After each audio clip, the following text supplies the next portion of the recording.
Welcome back to the stream. Welcome back to another video. Today we're going to get into a variety of topics, but this first topic, Tesla is overstocked, and I predict, if you've been waiting for this, I predict that a discount is incoming. We've seen this before in the past, and we've seen this before in the United States market. So if you're waiting to buy a Tesla Model Y, you could be waiting for the right time to buy a Tesla with a big discount. So we're going to take a look at that, plus a variety of topics. My name is Dennis.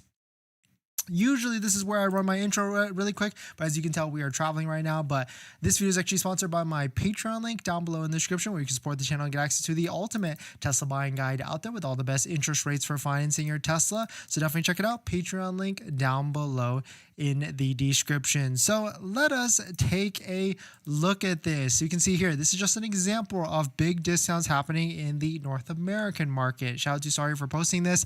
Tesla has cut the price of the Model Y Performance in Canada from down to $69,990, up or down from $74,290. So that's almost a $4,000 price discount. And so what we're seeing right now, Tesla inventory is pretty high for the Tesla Model Y numbers, and has been high for the past almost since the beginning, almost over the first month of the whole year. And so when we see Tesla inventory like this going to high levels, then that is when we start to see some big discounts. So certainly that's why I'm predicting, if you're looking to buy a Tesla Model Y by the end of this month or even end of this quarter, there are going to be some big discounts in the coming future. And if you, the best kind of way to look for inventory is actually to go to Tesla's website themselves, look at inventory that's around you, take a look and see, and then of course just make sure that the vehicle qualifies for the full 7,500 point of sale discount, because there are some Model Ys that do not qualify for that discount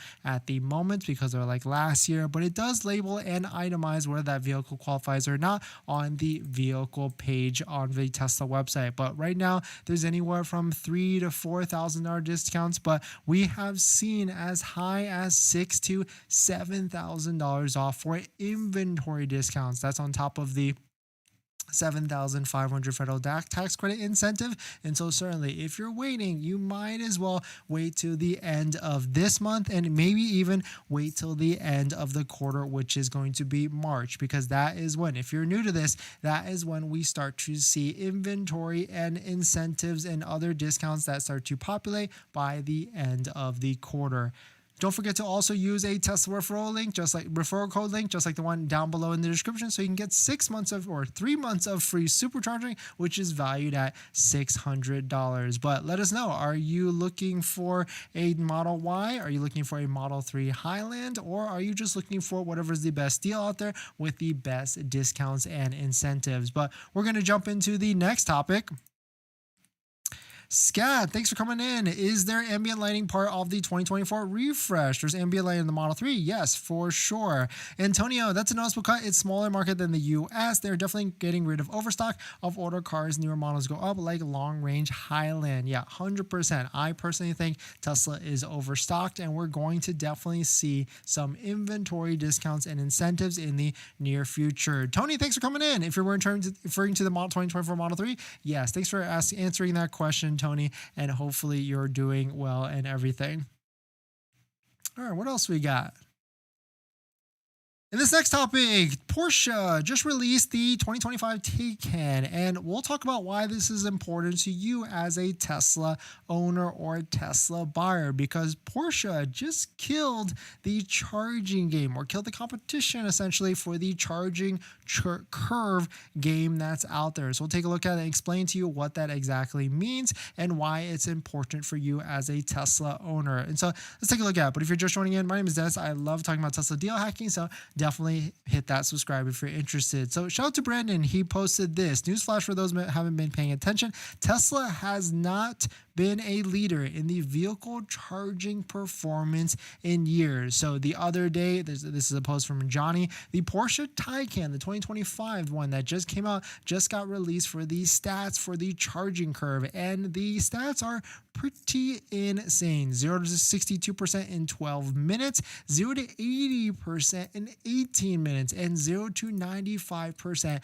in 33 minutes. I can tell you, we just charged up the Cybertruck at a charging station, and we went from 22% to 65% in 20 minutes. So it's crazy to think that other vehicles out there have better charging curves, but all that means is that it's just going to be a quicker time for charging the vehicle. It's not crazy to think that other vehicles have charging curves, because this is what's going to happen. There's competition is fierce, and Legacy Auto knows how to build a electric vehicle as well, but maybe not as quick as Tesla. But 0 to 80% in 18 minutes, that's really going to cut down the amount of time that is needed to charging, especially on road trips and things like that. And it's going to make it more easier for people to buy Teslas that don't have a home charging, because if you can charge 12 minutes, 20 minutes, maybe the time it takes you to go run a quick errand, then really it's not going to make it that much worse than filling up a gas vehicle. But here's the charging comparison, or charges curves compared to Tesla. Of course, the Model S Plaid is probably the most comparable vehicle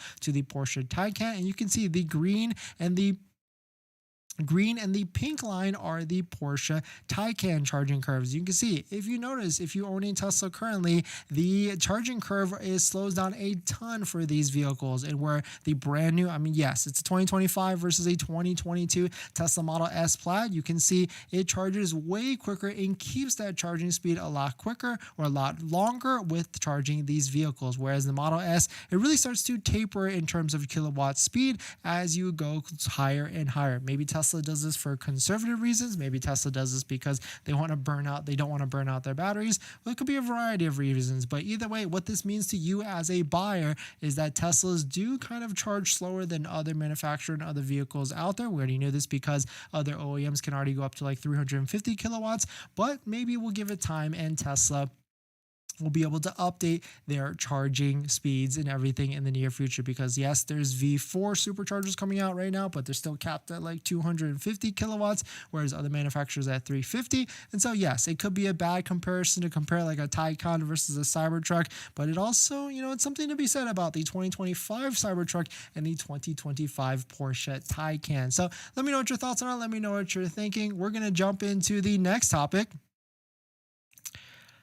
Let's take a look at some of the live stream comments. Ryan, awesome. Thanks for coming in. Still working in the shop. Nice, Tony. Hopefully you're doing well. Tesla's conservative with charging curves to get data for longevity and safety. Yeah, 100% that makes sense. They don't want to burn out their batteries because that's the only vehicle they have. Whereas these other legacy automotive manufacturers have other vehicles, ICE cars, hybrids, and everything, and then also battery vehicles as well. Ryan, you're more than welcome. Thank you, I guess. For sure. Rocky, bad comparison. Cybertruck has a bigger battery and i.e. more to charge. Yeah, that's a good question, because the Porsche Taycan that just came out, what's the size battery of that? I mean, I just saw a post of it somewhere, but I mean, I'm not in the market for a Taycan, but really cool vehicle. My friend's got one, but I'm also not a big fan of the Taycan. Really, I'm just not a fan because of the charging network. If the charging network was great, then that would be a different story altogether with that. In this next topic, there is a brand new Tesla update 2024.2.3. It's starting to roll out, so let's take a look at it. But if you're just joining in, my name is Dennis. I love talking about Tesla deal hacking, so definitely hit that subscribe if you're interested. Shout out to Not a Tesla App. They posted this 2024.2.3 official release notes are out, and here it is. The first one is reminder to plug in at home. I actually kind of like that, especially if you're low on battery charge, then it's going to help you remind you to plug into your home so that you can use the energy. But I guess hopefully you're paying attention to that, but maybe I can see where some people might not do that. Over the air recall, telltale text size. Looks like some of the sizing of the text is on the screen, and because of the National Traffic Highway Administration did not like the size of it, and so now it's going to be updating to a bigger viewpoint. Adaptable high beams. Let's take a look at this. The high beams now adjust to reduce glare for other drivers and cyclists by detecting other road users and selectively dimming individual pixels of the headlights. The high beams can remain on longer and enabling better visibility at night.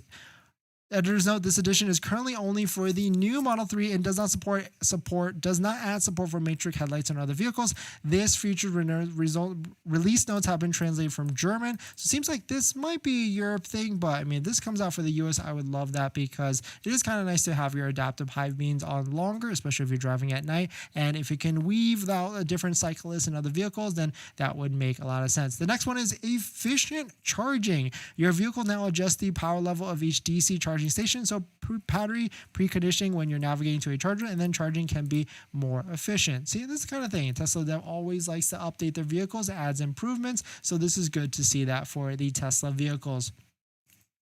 Next one is security improvements. The update includes important security fixes and improvements, so I guess it just doesn't get hacked. Trips menu redesign. This is funny because we've been taking a look at this screen a lot recently because we've been doing a lot of driving on the Cybertruck. We've been daily driving it and also now doing a road trip. So we've been looking at this watt-hour per mile screen and really trying to do a lot of digesting and or a lot of detective work on this one. And I can tell you this last road trip we did with the Cybertruck, not the best at all. 520 watt hours per mile. So definitely check out that video. You can see, I guess, why that happens. But Tesla has redesigned the trips menu controls / trips. The new design reset button directly next to the trip meter instead of all the way at the bottom. Nice. I like that. All apps menu. Looks like they've added way a ton more menus of the apps onto the screen. And it seems like a bunch of other things that aren't necessarily that exciting, but definitely some pretty interesting stuff. Let me know what your thoughts are. Let me know if you got this update already and if you found some other things that might have been hidden on this update. But we're going to jump into the next topic. But before we do that, this video is actually sponsored by my Patreon link. Down below in the description is a Patreon link to support the channel and get access to the ultimate Tesla buying guide out there with all the best interest rates for financing your Tesla. So definitely check it out. Patreon link down below in the description. Tony, another Tesla recall. Yeah, exactly. Doc, I ordered Model X in January and was given a VIN number for a 2023 Model X the following week, but I wanted 2024. They put my order on hold and I haven't given, but I given another VIN for another 2023. Ooh, that's not good. It seems like they're still delivering 2023s in 2024. It seems like they got to get rid of those. That's probably why that's happening. Maz, thanks for coming in. My man, no, thanks for coming. Congrats on your Cybertruck delivery video for releasing. And I also saw your magnet too. That was a great idea for advertising your business on the Cybertruck. Now you just gotta blow it up and make a huge magnet for the side, I guess. Better coding. Can you use the $7,500 as a down payment with no additional money from the buyer? Great question. I think you can, but most likely either way, Tesla's gonna want, or any sort of financial company for financing a Tesla is gonna want 10 to 20% down on a finance contract, especially if you're going with Tesla financing. You're gonna have to do 10 to 20%, if not more. If you're going with like credit unions and banks, you might be able to get away with lower than that, but you got to have stellar income and stellar credit. Antonio, literally gaslighting by calling every updated fix a recall. Someone, Che, look at the old cold charging news stories. Tons of EU countries have no real problem. Exactly. Because when I first saw that, I was thinking like, what does like Sweden do and other Norway and all these cold countries that do that? Rocky, ordered a Model X 1231, no VIN assigned yet. It might be a little bit because Model X definitely is one of the hotter vehicles that are out there compared to like I guess maybe the Model 3 Highland at this point, because we've got a pushed out delivery date for that.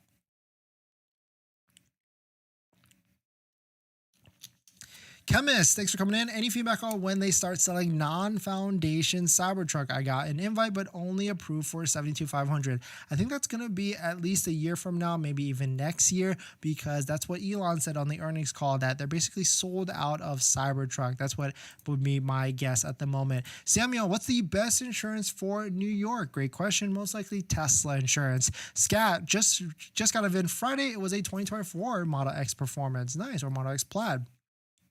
Nice. Congrats to you on that, on getting your 2024, because I got to say, if I was buying an expensive vehicle like that, I would really want to make sure it's the newest. Really, there's no benefit for it because it's going to be basically the same. But if you did have to resell it, then I could see why that could be very, very, very important. In this next quick topic, just a little bit of a PSA. There's a new product out there that I've been interested in buying from the Tesla shop. So let's take a look at it. But if you're just joining in, my name is Dennis. I love talking about Tesla deal hacking. So definitely hit that subscribe if you're interested. Shout out to Drive Tesla. They posted this. Now available for the Model Y. This came out for the Model 3. It's a J1772 adapter door dock for holding your adapter within the door. Hopefully this comes out for the Cybertruck soon, because I would definitely buy it. And I would buy it for the Model X as well, especially if there's like another version that another company wants to make out there. I would definitely buy it, because it makes sense, because right now the J1772 adapter kind of just sits in that side pocket and rolls around a bunch. So if you're interested in this, definitely I would say it's worthwhile, or you can buy like a 3D printed version on Etsy or something like that. But thanks for jumping in, everybody. Thanks for supporting. There's 2 new videos on the channel that just got posted. We took the Cybertruck off-roading. It was wild. It was fun. It did great. But there was some issues at the end, and we had some problems. The original title said I broke it, and I kind of did, but I didn't want to say put broken in it because there's a lot of drama with that right now. But it was a definitely interesting experience, and I would do it again for sure. But definitely check out the video if you're interested. And then, of course, we got reactions, off-roader reactions at King of Hammer. But really fun time off-roading, that's for sure. So definitely check out the video, support. Thank you for all the support. Thank you for the like buttons, the comments, and everything.